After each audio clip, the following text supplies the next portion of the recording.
Today, booms and busts. The DFA Daily to the 21st of April, 2021.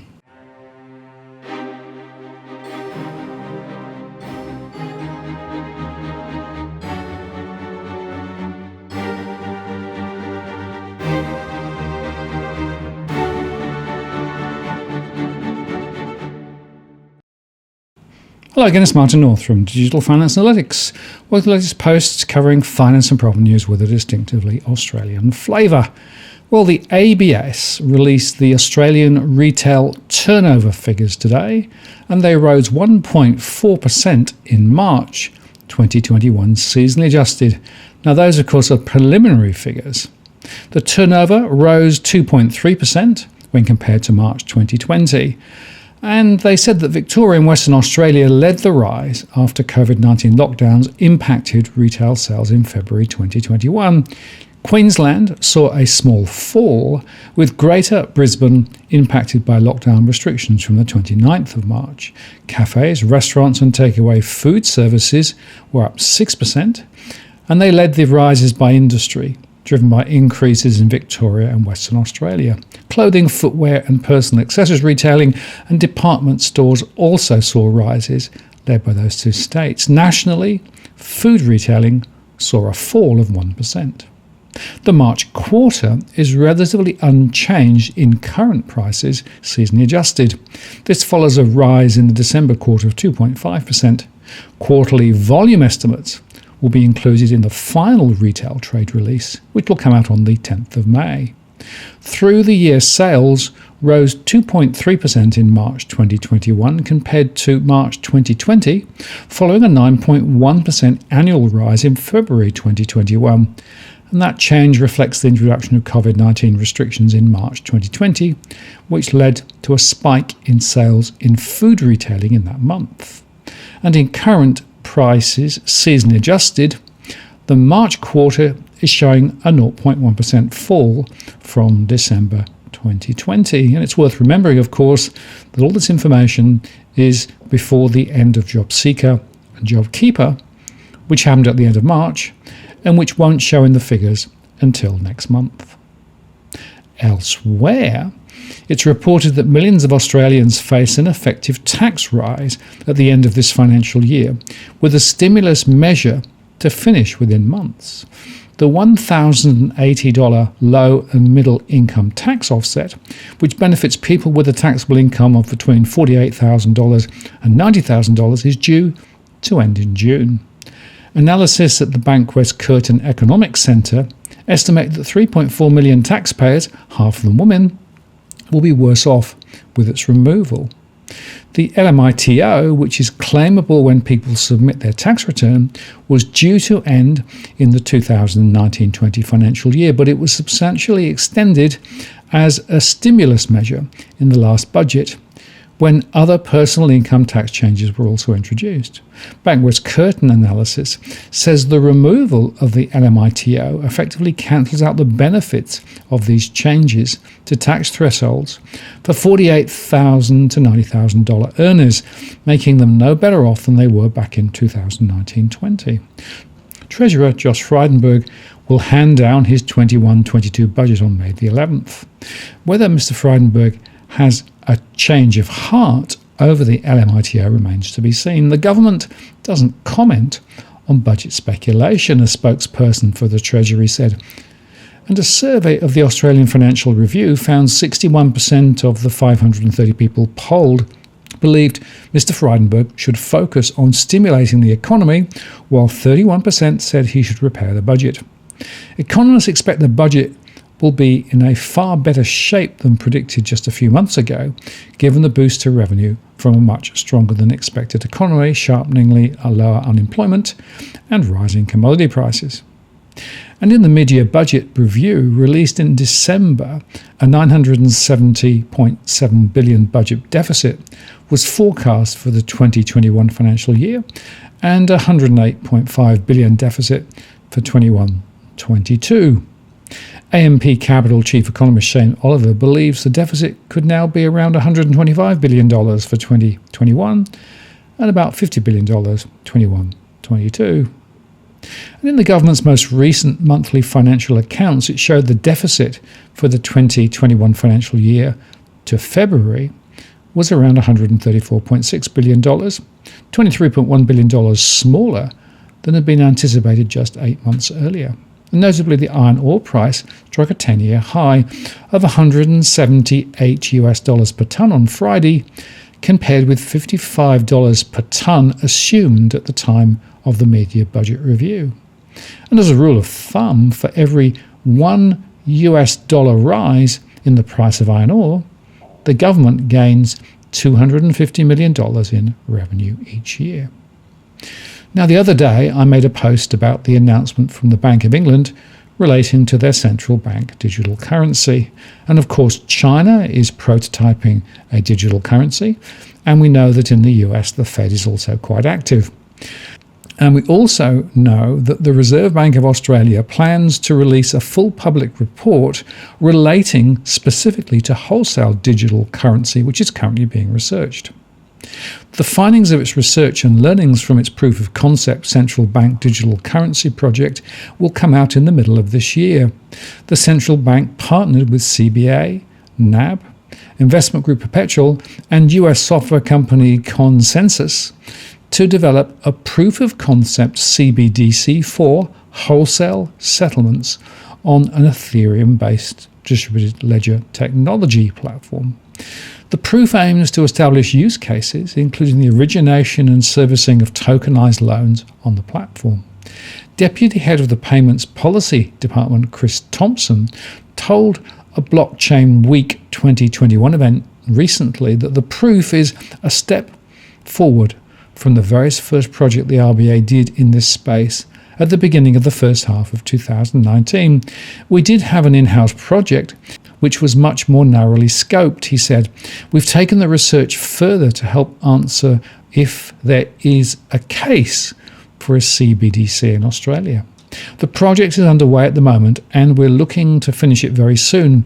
We are looking to put out a public report on the project, hopefully in the middle of the year. NAB Director Lisa Wade said that through its participation in the proof of concept, NAB wanted to really explore digital finance or programmable finance. We're very interested in how blockchain can help us in markets where there are lots of inefficiencies, she said.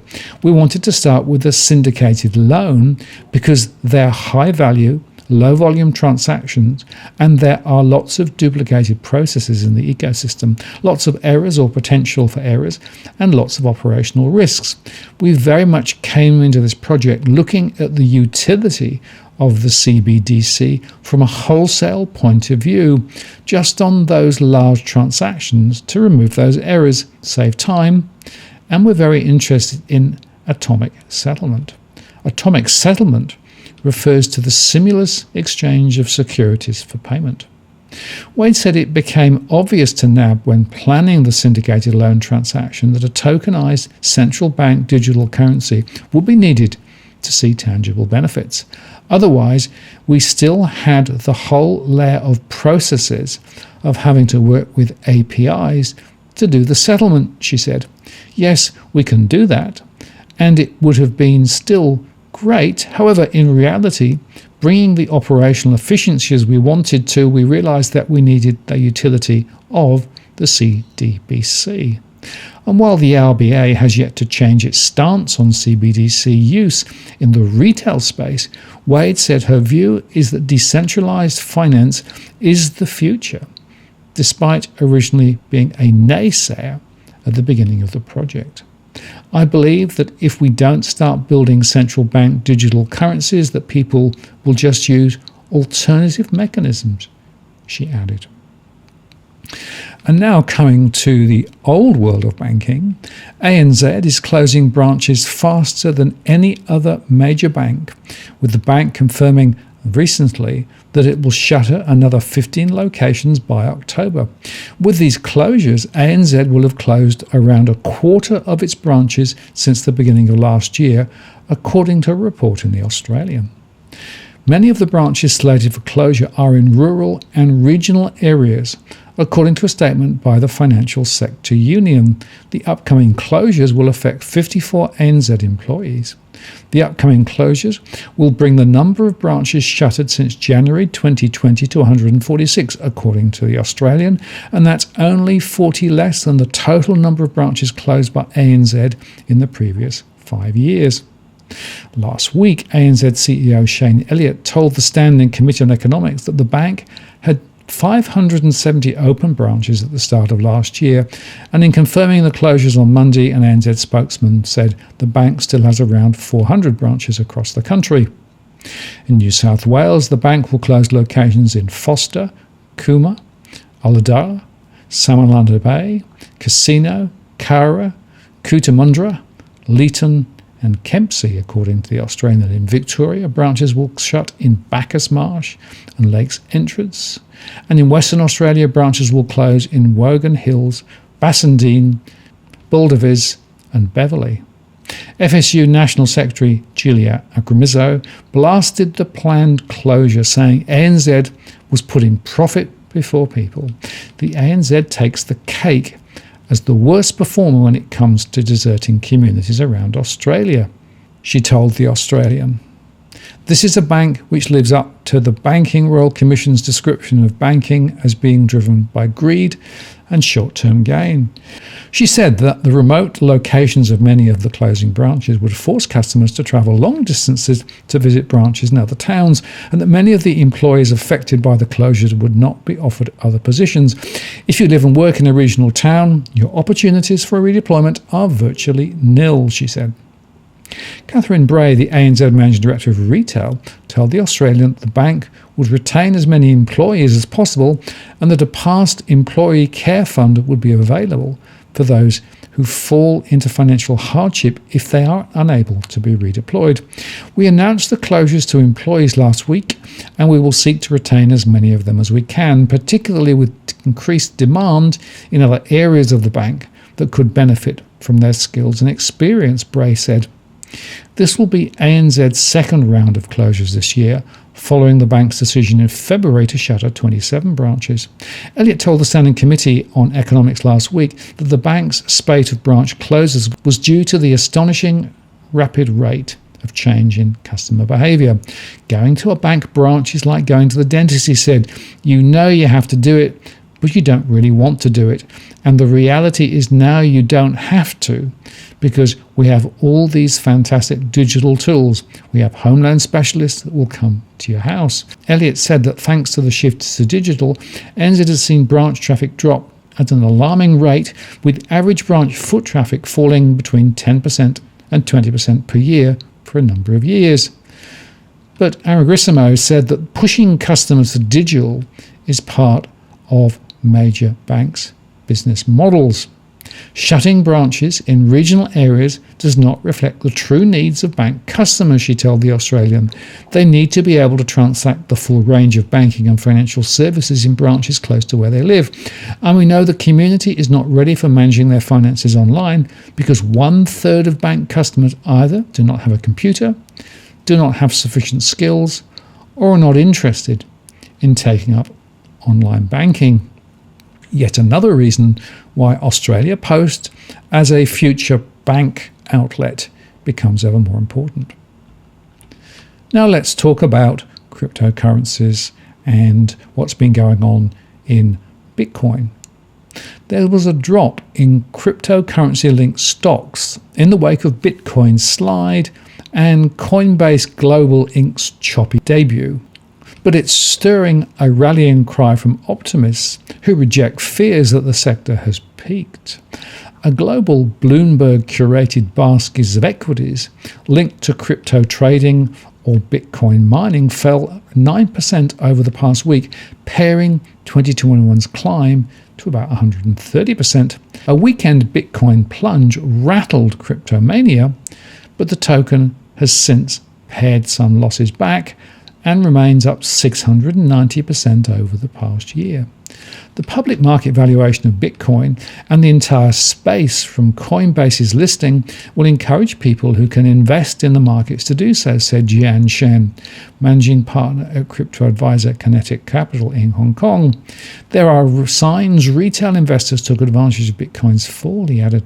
Day traders have also pushed up stocks such as Bitcoin miner, Marathon Digital Holdings, and crypto broker Voyager Digital Limited, which are up at least 8,900% in the past year. For some, the $68 billion market value for digital token exchange Coinbase justifies bets on a watershed advance in crypto adoption. Others fear the listing and Bitcoin's gyrations are part of an unstoppable stimulus-fueled frenzy.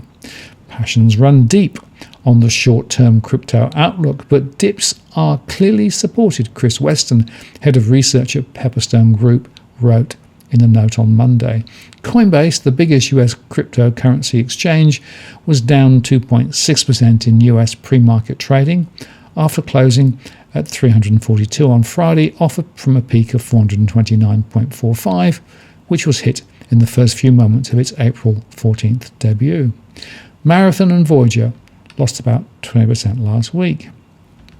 And on Monday, as in Asia, shares in firms such as Japan's Monex Group, who owns a crypto exchange, and Worry Technology Investment Co., which has a stake in the leading South Korean digital token broker, were in the red. Cryptocurrency-linked stocks also fell in the US pre-market, with Riot Blockchain Inc. down 8.4% and Marathon slipping 7.2%. But still, analysts who have been covering Coinbase are bullish on average, penciling in a 52% climb over the next year. The firm's chief executive officer, Brian Armstrong, described the listing as a shift in legitimacy for the entire cryptocurrency industry. The fact that more sell-side analysts will be forced to engage with the digital token sector is a positive development for it, according to PwC's Hong Kong-based global crypto leader, Henry Ashlin. It forces now the sell-side firms to cover Coinbase and crypto in a more practical and detailed way, he said. That's going to bring not only more experience, but also more expertise in the asset class. But many pitfalls remain. Bitcoin's boom could yet turn to bust, and regulators are poised to tighten oversight of digital currencies and related businesses as they achieve more mainstream acceptance. But for now, the cryptocurrency craze continues. For example, Dogecoin, a token created as a joke, nearly tripled to a market value of $50 billion on Friday, and demand was so brisk that investors trying to trade it on Robinhood crashed the site. It's still early in the game, said Dave Chapman, executive director with Hong Kong-based BC Technology Group, which operates the digital asset platform OSL. Opportunity remains for investors to participate and secure a first-mover advantage. The crypto roller coaster is back in action, and Bitcoin has recovered some losses after falling as much as 15% on Sunday, and rival coins like Ether and XRP also plunged. Bitcoin inched up to trade above $56,000 on Monday afternoon in New York, less than a week after hitting a record high of more than $64,000. The highs coincided with the stock market debut of Coinbase, of course, which stoked enthusiasm for all things crypto. While some investors said the coin was overvalued, others see the dip as an opportunity to steal their nerve and buy. Even Dogecoin, which began as a joke, rose 20%. As is often the case, especially with assets as opaque as cryptocurrencies, where it's often unclear who's selling or buying, there isn't one answer. Analysis points to a grab bag of reasons. As digital assets make further inroads with both retail and institutional investors, regulators across the world are taking a closer interest. On Friday, the Turkish central bank said it would ban their use as a form of payment from April the 30th and would prohibit companies that handle payments and electronic funds transfers from processing transactions involving crypto platforms. And there was also online speculation over the weekend that the US Treasury is poised to crack down on money laundering carried out through digital assets. The Treasury declined to comment. And other sources of regulatory pressure include central banks' plans to create digital currencies, such as China's for the yuan, and the ban of cryptocurrency mining in Inner Mongolia, long an industry favourite because of its cheap power. We will see more regulation coming, Eva Ados, Chief Investment Strategist Asset Manager EAS Shares, said on Bloomberg TV, warning investors to be very careful. We think there is going to be even more volatility going forward. Any big rally offers potential for the market to get ahead of itself. That's the view of Galaxy Digital founder and longtime crypto bull Michael Novogratz, who wrote on Twitter he sees the retreat as a healthy correction.